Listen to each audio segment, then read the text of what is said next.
Welcome to Enneagram 9 in 9, Bite-Sized Wisdom for Life. I'm Jen Stanley. Let's dive in.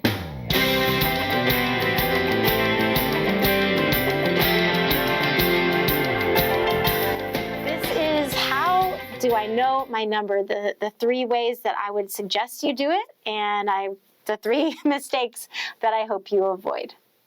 One of the first questions people ask me when they find out that I am an Enneagram coach is, how do I know my number? Most people have seen memes on Instagram, or a friend has said to them, oh, you got to learn the Enneagram. I think you're an Enneagram. And they tell them what number they think they are. And so this is a question that I get asked a lot. And so I'm going to give you my perspective on how you should go about figuring out what your number is if you haven't done that yet. First answer is definitely going to be the one that the gurus, experts are going to tell you. And that is that you actually research all 9 numbers, you read about them, and then in that process, you will self-identify with one of the 9. But that takes a lot of time and a lot of work. And most of the people I work with want to go a little faster than that. So my suggestion for finding your number is to find a trusted coach and utilize one of the tests that have been vetted very well. There's a ton of free tests online, and no, we're not going to trust those. But if you have somebody who has worked with one of the Enneagram testing sites out there and it's well vetted, then you can take a test. And what that will do is that will help you then narrow down. So you might go from needing to investigate all 9 to your top 3. From that point, you want to read about each one. You want to learn about like the top 3 numbers that it says you might be identifying with. And typically you can, from that point, really go, okay, yeah, I think it's this number. I've narrowed it down. I think it's this one. So your next step from there is what I like to call the try-on process. And it's just like getting a new pair of shoes. So when you go into the shoe store and you're like, okay, I would like to find some new running shoes. And so, of course, the salesperson is going to bring you all the running shoes. Well, immediately first, you're going to eliminate some because you're like, no, I don't like that, or I don't like that brand. It doesn't fit me well. Well, this is kind of the process we do with the Enneagram. So you get it narrowed down to just a few, and then you try them on, and you walk around life with these shoes on. So for example, let's say that your Enneagram test said that you might be a 2, or you might be a 9, or you might be a 6. So what I would ask you to do is learn about each one and then try them on. So you try on the 2 and you walk around your life and you examine the core 4 of each number, and you go, okay, am I seeing this come alive in my life? Like, does this feel true to me?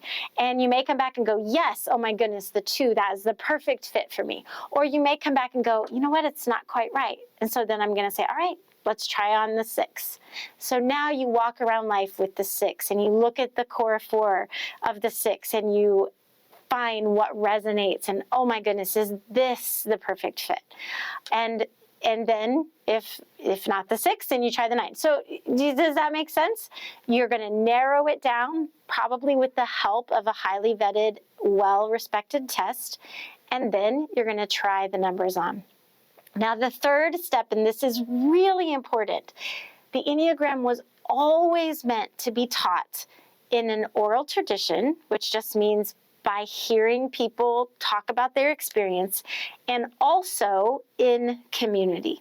And so I think the last step to really knowing and being very confident about your number is to get involved in some type of a group setting where people are talking about their experience within their number.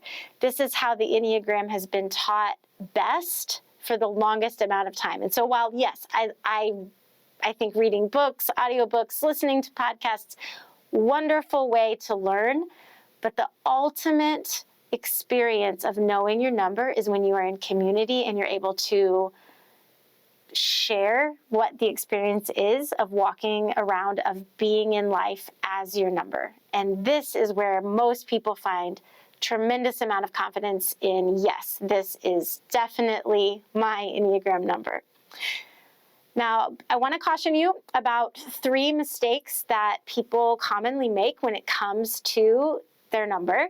And the first one is letting someone else tell you what they think your number is. Now, for those of us that study the Enneagram and love the Enneagram, it is such a temptation to type the other people around us. And if you want to know your number and you don't want to pay to take a test or read about stuff, you might say to somebody, hey, tell me what do you think my number is? What do you think my number is? But that doesn't work. It cannot work because the Enneagram is not a behavior-based typing. You cannot look at someone's behavior and know their number. It is all about the internal motivation and the internal workings. And so the only person that knows your internal drive is you. Not your best friend, not your partner, not your Enneagram expert coach. Truly, you are the only one that can know. So you can't let other people type you.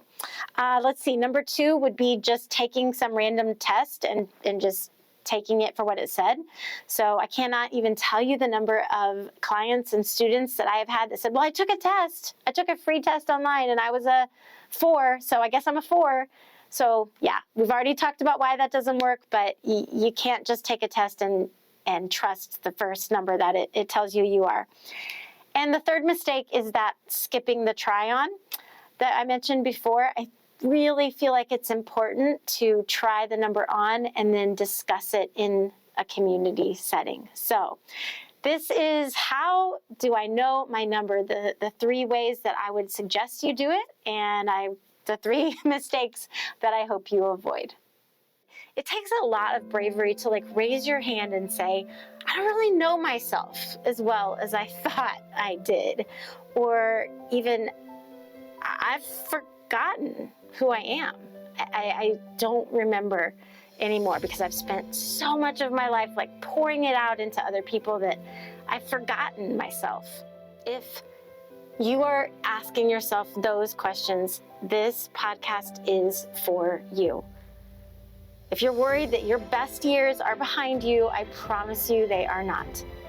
We just have this beautiful opportunity to rediscover who we are and take that into the next chapters, which are going to be your best years yet. So if you are out there and you are yes, I want to know my number and I want to do it in a thoughtful way, then contact me, because one thing that I love to do is to help people through this discovery process. And you can do that by just clicking on the link in the show notes that says Discover My Number. And what we're going to do is we're going to send you a highly trustworthy test. You're going to take that test. It's going to come back with 3 options. And then you and I will hop on a Zoom call together, and we're going to go through and interpret the findings and then help you take that next step to which number you should begin trying on first. So all you have to do is go to the show notes and go to the link that says Discover My Number, and that's going to take you to all the information you need to take that respected test and then have a consult with me. Stay tuned this month as we introduce Enneagram 9 in 9, bite-sized wisdom for life.